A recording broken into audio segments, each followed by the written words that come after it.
عليكم ورحمة الله وبركاته. الحمد لله رب العالمين، نحمده ونستعينه ونستغفره ونعوذ بالله من شرور أنفسنا ومن سيئات أعمالنا. من يهده الله فلا مضل له ومن يضلله فلا هادي له. أشهد أن لا إله إلا الله وحده لا شريك له وأشهد أن محمدا عبده ورسوله. اللهم صل وسلم وبارك على محمد وعلى آله وعلى أصحابه أجمعين. أما بعد. Jamaah kaum muslimin rahimakumullah, senantiasa kita memanjatkan syukur kita kepada Allah Tabarak wa Ta'ala yang sudah memudahkan langkah kita untuk bisa masih diberi kesempatan oleh Allah untuk bisa mengerjakan amal-amal soleh di bulan yang mulia ini. Kita masuki hari yang pertama. Jamaah rahimakumullah, pada pagi hari ini sedikit kami akan menyampaikan bahwa pentingnya kita mempersiapkan amal-amal salih kita. Allah Tabaraka wa Ta'ala berfirman yang tadi kami bacakan di akhir surat As-Saff. A'udzu billahi minasy syaithanir rajim. Ya ayyuhalladzina amanu kunu ansarallah. Wahai orang-orang yang beriman, kunu ansarallah. Jadilah kalian apa? Penolong agama Allah, penolong agama Allah. Apakah Allah butuh ditolong? Allah tidak butuh ditolong, akan tetapi Allah memerintahkan kita untuk menolong agama Allah. Sebagaimana yang sudah diberitakan oleh Allah, Nabi Isa, Nabi Isa alaihissalam ketika berdakwah kepada Bani Israel, ditolak mentah-mentah oleh sebagian besar Bani Israel. Sebagian besar orang Yahudi sampai hari ini tidak mengimani Nabi Isa alaihissalam. Sehingga Nabi Isa berkata kepada kaumnya, Man ansari ilallah, siapa yang akan menolongku di jalan Allah? Lalu orang-orang Hawariyun mereka menyatakan nahnu ansarullah. Nyatakan mereka lah menjadi orang-orang yang menjadi garda di depan, menjadi pionir untuk menolong agama Allah, artinya memperjuangkan agama Allah. Dan kita kaum muslimin semestinya juga mengamalkan ayat-ayat yang Allah yang mulia ini, menjadi penolong agama Allah dengan semampu kita, berbekal apa yang bisa kita lakukan untuk menjadi ansarullah, menjadi penolong agama Allah. Yang punya ilmu dengan ilmunya, yang punya tenaga dengan tenaganya, yang punya mulut dengan mulutnya, yang punya harta dengan hartanya, yang punya keluarga dengan keluarganya.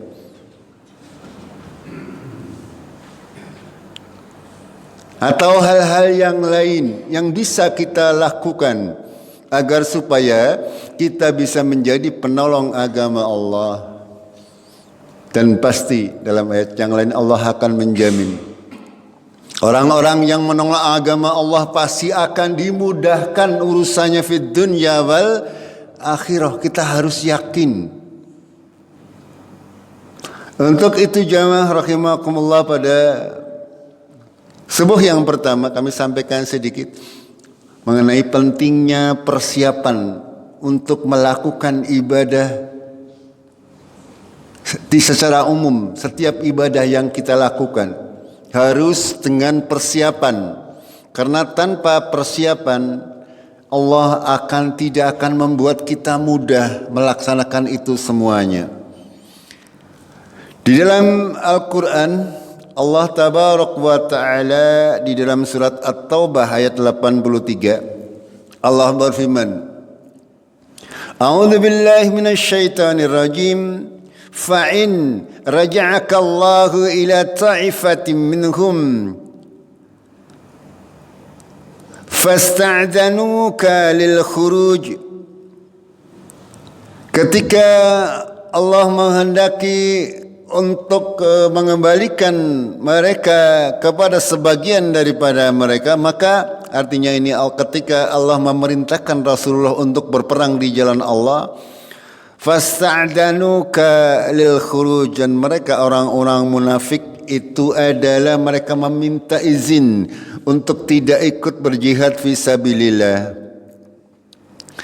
Lalu Allah menyatakan, fakul lan takhruju ma'iya abadan wa lan tuqatilu ma'iya aduwan. Allah menyatakan, janganlah kalian sekali-kali keluar bersama kami untuk jihad fisabilillah, dan jangan juga berperang denganku selama-lamanya. Innakum raditum bil qu'ud awwala marrah. Sesungguhnya kalian ridho, senang dengan duduk-duduk di rumah dari awal. Faqudhu ma'al khalifin, maka duduklah kalian bersama orang-orang yang tertinggal.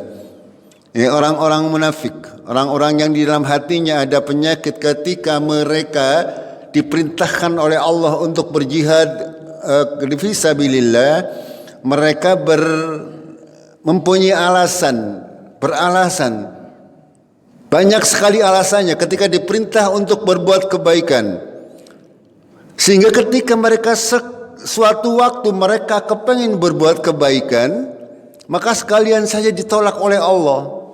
Ditolak. Sekalian saja kamu tidak usah berjihad bersama kami, tidak usah menjadi bagian daripada kami selama-lamanya. Karena pada hakikatnya mereka ini adalah tidak mau berjihad fisabilillah. Dari ayat yang mulia ini mengandung pelajaran bagi kita, ketika kita memang tidak ada niatan untuk berbuat baik, kalau kita memang tidak punya keniatan untuk melakukan sebuah kebaikan, maka Allah akan memalingkan kita semuanya, membuat kita semakin jauh. Ini bahayanya. Ketika dalam hati kita tidak terbersit untuk akan melakukan sebuah kebaikan, maka kita tidak akan sampai ke sana. Kita tidak akan mungkin bisa melaksanakannya, karena Allah memalingkan hati kita agar supaya apa? Agar supaya kita semakin jauh. Ya. Ada kajian misalnya atau acara-acara apa. Kalau kita tidak mempersiapkan, kalau kita tidak mencondongkan hati kita kepada hal tersebut untuk ikut melaksanakannya, ikut meramaikannya, ikut mensukseskannya, maka Allah akan memalingkan kita. Ini konsekuensinya. Dalam ayat yang lain Allah berfirman, wa naqallibu afidatahum wa absarahum kama lam yu'minu bihi awwala marrah wa nadharuhum fi tughyanihim ya'mahun. Dan Allah memalingkan hati dan penglihatan mereka seperti mereka belum pernah beriman kepada Allah pada permulaannya, dan kami biarkan mereka bergelimang di dalam kesesatan yang sangat. Kita harus waspada terhadap hal-hal seperti ini. Ketika ada kebaikan di depan mata kita, akan tetapi kita acuh tidak acuh, kita membiarkan kebaikan itu lewat di hadapan kita, padahal kita mampu untuk itu tadi menjadi penolong agama Allah. Maka apa? Allah akan memalingkan hati kita, penglihatan kita, pendengaran kita. Ya, ketika ada kebaikan-kebaikan, api-api ora weruh, api-api ora kro. Ini Ini bukan sesuatu yang harus dibanggakan. Ini azab dari Allah. Ini sesuatu yang harus kita khawatirkan. Kenapa Allah membiarkan mata kita melihat kebaikan kok tidak tergerak untuk mengikuti kebaikan tersebut? Ketika ada sebuah kebaikan kok Allah membiarkan kita budeg, ya, kita membiarkan kita tidak mendengarnya, itu berarti Allah tidak suka kepada kita. Ini konsekuensinya seperti ya Allah. Ya kaum muslimin rahimakumullah. Sehingga sangat-sangat celaka orang-orang yang dipalingkan oleh Allah dari kebaikan-kebaikan yang mestinya bisa dia dapatkan.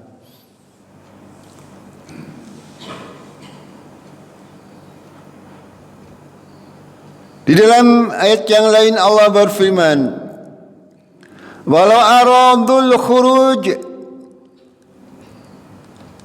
la'umaddu lahu ghadwan." Maaf. Walau aradul khuruj la'amaddu lahu nguddatan. Walakin karihallahu ibti'atahum wasabatahum wa qila qudu ma'al qa'idin. Sebagai penjelasan dari apa yang kami sampaikan, Allah berfirman, jika mereka mau berangkat untuk berjihad di jalan Allah, tentulah mereka menyiapkan persiapan untuk keberangkatan itu. Melanjutkan awal surat yang tadi, mereka berpura-pura meminta izin kepada Rasulnya untuk tidak ikut berjihad fisabilillah. Padahal pada hakikatnya mereka memang tidak kepengin, hanya beralasan saja. Kalau memang dari awalnya mereka kepengin, sudah tentulah mereka mempersiapkan diri mau berangkat yang namanya mau jihad. Itu berarti mereka sudah mempersiapkan bekal, mempersiapkan kendaraan, mempersiapkan senjata dan sebagainya. Di sini Allah menyampaikan, kalau sekiranya mereka mau berangkat, tentulah mereka menyiapkan persiapan untuk keberangkatan itu. Tetapi Allah tidak menyukai keberangkatan mereka. Maka Allah melemahkan keinginan mereka. Ini perhatikan, Allah melemahkan keinginan mereka. Ini. Dan dikatakan kepada mereka, tinggallah kamu bersama orang-orang yang tinggal. Ketika kita tidak mempersiapkan, contoh yang paling mudah, setelah subuh kita berjamaah, ketika kita tidak mempersiapkan, Allah akan memalingkan kita, akan membuat hati kita, alah lebih kepenak turu daripada mari masjid. Gini betul? Ini karena kita tidak mempersiapkan diri. Lebih baik hati kita sudah dipalingkan, dibiarkan oleh Allah Tabaraka wa Ta'ala. Tidak menganggap bahwa sholat subuh berjamaah, ya, pahalanya sangat besar.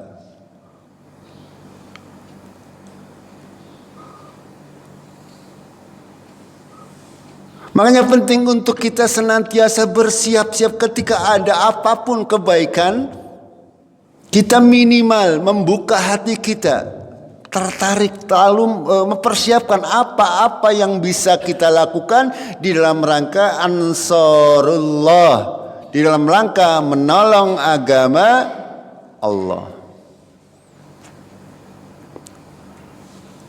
Jangan sampai menjadi orang-orang yang dipalingkan oleh Allah hatinya dari kebaikan-kebaikan. Ada misalnya, ya, ada pembangunan masjid, ya, kadang kita dipalingkan sehingga boro-boro melirik, gini betul, melirik ora, itu. Ini karena tidak punya tergerak. Tidak tergerak untuk itu, Allah memalingkan. Ketika kita tidak melirik, maka Allah memalingkan hati kita. Maka kita menjadi semakin jauh dari kebaikan tersebut. Makanya kita senantiasa berusaha. Ya, sekali lagi dari awal Allah memerintahkan kita untuk menjadi penolong-penolong agama Allah. Dengan senantiasa memakmurkan apa-apa yang bisa kita lakukan. Menghidupkan syiar-syiar agama Allah sesuai dengan kemampuan kita. Kalau kita tidak peduli dengan agama Allah, maka Allah akan semakin menjauhkan kita dari agama kita. Karena Allah tidak suka dengan kita. Ketika ada orang-orang yang tidak hadir di masjid, berarti Allah tidak menyukai mereka, kehadiran mereka. Sehingga hatinya dibuat itu tadi, turusi kepenak. Itu seperti itu. Karena Allah membiarkan. Setan juga membumbui. Walaupun setan menggoda, kalau kita bersandar kepada Allah, tidak akan kuat setan tersebut. Setan sendiri mengatakan akan senantiasa menggoda ilang ibadikal mukhlasin, kecuali hamba-hambamu yang mukhlis, senantiasa ikhlas dalam menjalankan segala sesuatu, mempunyai kekuatan niat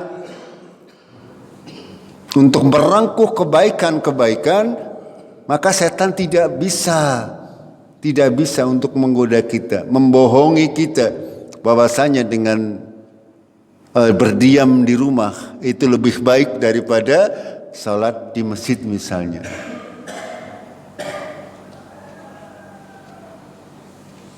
Jamaah rahimakumullah, sebagai landasan kita di dalam kita menjalani bulan Ramadan tahun ini, kita persiapkan sedemikian rupa untuk diri sendiri, untuk keluarga, untuk anak istri kita, untuk lingkungan kita, untuk masjid kita, sampai kepada untuk seluruh masyarakat, khususnya di lingkungan kita di RW 2 ini.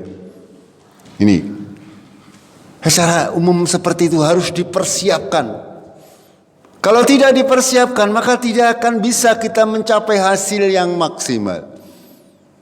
Yang pertama, kita mempersiapkan diri kita sendiri terlebih dahulu.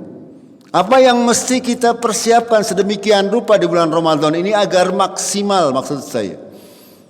Panjenengan harus mulai mengatur jadwal dalam diri sendiri. Dari mulai malam hari tidur, ya, dari mulai waktu tidur diatur sedemikian rupa agar supaya paginya bisa bangun dalam keadaan segar, tidak terlalu mengantuk. Ini penting, ya. Ini penting. Kita tidak membiarkan waktu kita terbuang sia-sia hanya untuk topokan di bulan Ramadan. Akan amat disayangkan. Sehingga mungkin bisa kita bangun di pagi hari untuk melaksanakan rangkaian ibadah sahur, atau panjenengan para suami yang membangunkan istri, misalnya masih ada waktu luang, silahkan untuk melaksanakan salat tahajud. Akan tetapi karena sudah witir di sore hari, panjenengan tidak perlu lagi untuk melaksanakan salat witir.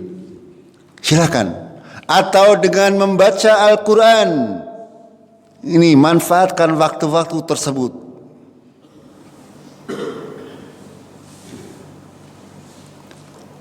Sehingga karena sekarang jadwalnya azan subuh itu masih jam 4.29. Okay? Bagi yang azan, monggo untuk memperhatikan jadwal.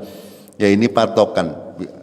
Dalam kenyataannya bisa bergeser 1-2 menit gak masalah, tapi jangan mendahului daripada jadwal, ya. Kalau sedikit 1 menit lebih itu tidak apa-apa, tapi kalau mendahului jangan, karena ini batasan juga masih sangat diperbincangkan oleh para alim ulama. Ini hanya untuk kehati-hatian, ya, karena patokannya standar di internasional itu adalah matahari berada di 20 derajat di bawah ufuk. Itu standar waktu subuh. Akan tetapi banyak juga ya orang-orang yang menjadikan bukan 20 derajat tapi ada yang 18 derajat, ada yang 16 derajat. Padahal 1 derajat itu seperti yang sudah saya sampaikan jaraknya adalah 4 menit. Kalau yang standarnya 18 derajat berarti kacanya berapa menit? 8 menit. Di Jogja ada, di Jogja itu ada yang 16 menit. 16 menit berarti kacanya 4 derajat. 4 derajat kali 4 berapa? 16 menit, kacanya seperempat jam. Itu semuanya ya, itu adalah ijtihad. Ya, ijtihad. Ya, mereka mencocokkan antara Al-Quran dan Sunnah dengan kenyataan yang ada. Nah, jadi untuk kehati-hatian kita mengikuti standar internasional yang 20 derajat. Gitu. Jadi itu yang akan kita jadikan acuan. Jamaah rahimakumullah. Tadi kita persiapkan, ya, lalu kita harus memperhatikan kalau jam 4:30 sudah azan berarti jam 4 adalah waktu yang ideal untuk makan sahur. Ya, jangan jam 3 atau setengah 4 atau jam 2 nggih.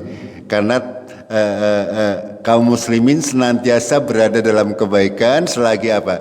Mengakhirkan makan sahur dan menyegerakan berbuka.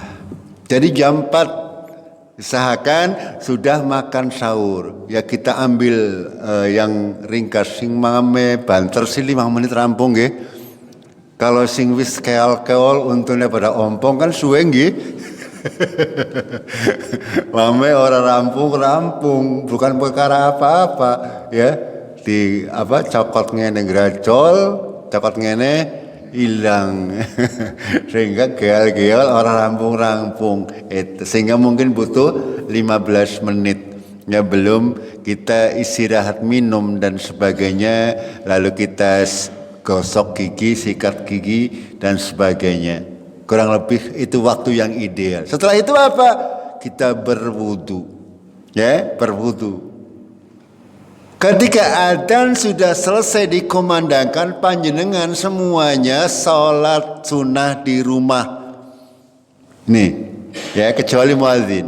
Kalau muadzin boleh sholat sunnahnya di masjid. Kalau panjenengan, ya, kalau sudah azan itu wudu, segera wudu, mempersiapkan diri sholat sunnah 2 rakaat di rumah. Ini diatur sedemikian rupa. Jamaah rahimakumullah, Allah membuat kita mengatur disiplin dengan kehidupan kita, dengan waktu-waktu kita. Makanya Allah menurunkan surat wal asri, demi waktu. Nih, ya. Itu.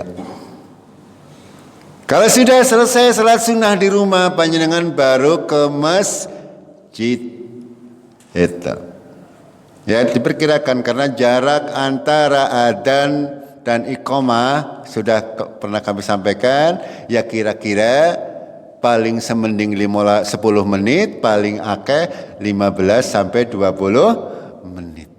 Itu jaraknya. Sehingga panjenengan perkiraan ketika masih ada waktu boleh untuk sholat sunnah lagi di masjid. Sholat sunnah apa lagi? Sholat sunnah tahiyatul masjid boleh, mutlak boleh. Ya, panjenengan boleh. Sholat sunnah mutlak juga boleh. Silakan sampai iqamat. Ya, ketika sudah dikumandangkan iqamat, walaupun panjenengan belum selesai sholat sunnahnya, panjenengan batalkan sholatnya. Paham nggih? Ini dipersiapkan sedemikian rupa. Lalu kita atur waktu kita untuk berpuasa agar tidak sia-sia. Yang bekerja monggo atur waktunya. Ya, Allah tidak menuntut banyak. Kita persiapkan lagi untuk nanti jangan sampai duhur kita tidak ikut berjamaah. Persiapkan dari pagi. Kalau tidak dipersiapkan, sekali lagi, kalau tidak dia tancapkan dalam hati kita, maka Allah memalingkan, membuat kita disibukkan dengan urusan dunia. Dilala Arab melu jamaah karena dipalingkan oleh Allah apa? Ya ada baik, ya anak grimis lah cempringnya kudu tentase, nggih. Ya. Tapi kalau kita sudah membiasakan, Allah akan mempermudah itu semuanya. Tapi kalau kita tidak punya niatan, maka Allah akan memalingkan. Ini kita isi, ya, kita isi di waktu-waktu senggang, kita isi dengan kegiatan-kegiatan yang bulan Ramadan adalah bulan diturunkannya Al-Quran. Makanya amalan yang paling baik, ya, atau lebih diutamakan oleh para ulama adalah mentadaburi, mempelajari Al-Quran. Itu kita persiapkan sedemikian rupa sampai setelah zuhur panjenengan silakan melakukan aktivitas untuk urusan-urusan dunia. Persiapkan untuk menghadapi asar. Menghadapi saya akan adakan kajian menjelang buka puasa hari Kamis biasa dan hari Senin. Silakan. Kalau tidak mempersiapkan tidak akan bisa mengikutinya. Gitu. Dan jamaah rahimakumullah, usahakan di bulan Ramadan ini panjenengan sempilkan waktunya, persiapkan waktunya untuk murojaah Al-Quran, untuk membuka Al-Quran. Syukur 1 bulan khatam. Diniati dari sekarang. Dipersiapkan dari sekarang, waktunya ditentukan dari sekarang. Kalau tidak, apa? Ya tidak akan mungkin bisa. Kalau tidak dipersiapkan, tidak diniatkan, bagaimana bisa? Kita niatkan, tertibkan, sehingga semuanya tertata, jadwalnya tertata dengan rapi. Berarti kita mempersiapkan. Ketika kita sudah mempersiapkan, insya Allah Allah akan memudahkan langkah kita. Puasa kita insya Allah selesai dengan sempurna, ya. Bacaan Al-Quran kita selesai dengan sempurna, ya. Terus sholat malam kita purna sampai selesai dengan sempurna. Ya mungkin nanti ditambah ibadah-ibadah yang lain. Sekali lagi kita dalam rangka menjadi penolong-penolong agama Allah, menghidupkan syiar-syiar agama Allah. Jamaah rahimakumullah, itulah, ya, di antara bahayanya kalau kita tidak mempersiapkan untuk melakukan amal-amal soleh. Allah akan memalingkan kita, menyibukkan kita dengan hal-hal yang tidak akan selesai kecuali apa? Kecuali dikubur, nggih. Iya, ngeliat duit ora kadang rampung langka pole, langka cukupe. Gini mbak nggih. Iya, kecuali ngewis dikubur teh ya wis ora ngeliat. Enggak, ya, apa-apa yang kami sampaikan mudah-mudahan bisa membuat kita menjadi orang-orang yang dipilih oleh Allah menjadi ansarullah, orang-orang yang senantiasa menolong agama Allah tabaraka wa taala. Sampai di sini, ya, mudah-mudahan kita diberi kemudahan untuk mengisi, ya, kegiatan-kegiatan bulan Ramadan senantiasa dimudahkan oleh Allah jalan-jalannya, diridhoi oleh Allah, dan sampai akhir kita mendapatkan pahala yang dijanjikan oleh Allah tabaraka wa taala. Kita akhiri dengan kafaratul majlis. Subhanakallahumma bihamdik asyhadu an la ilaha illa anta astaghfiruka wa atubu ilaik. Assalamualaikum warahmatullahi wabarakatuh.